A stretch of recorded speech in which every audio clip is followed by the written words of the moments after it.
Chaque jour, Charles et Carole vous présentent la leçon de l'école du sabbat.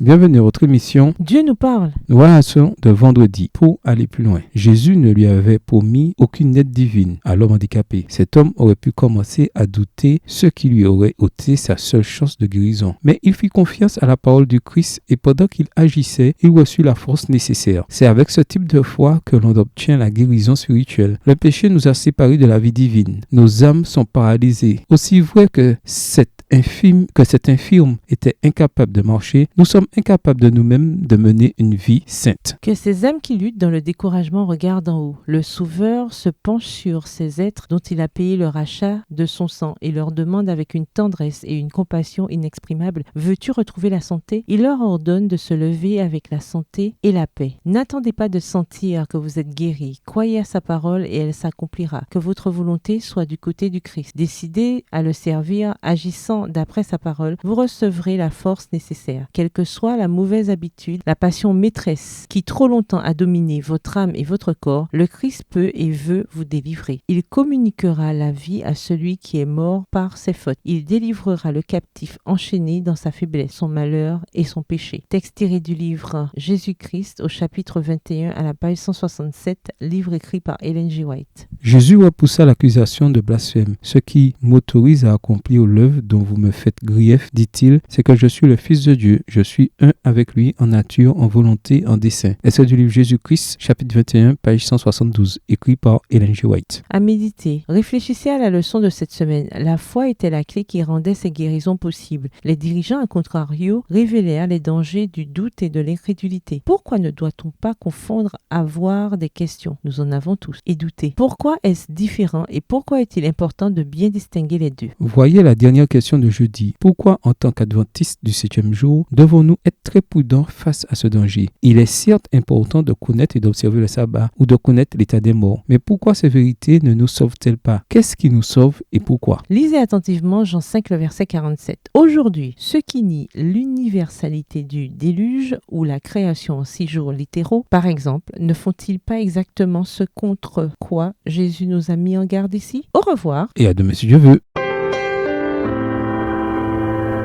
Dieu nous parle.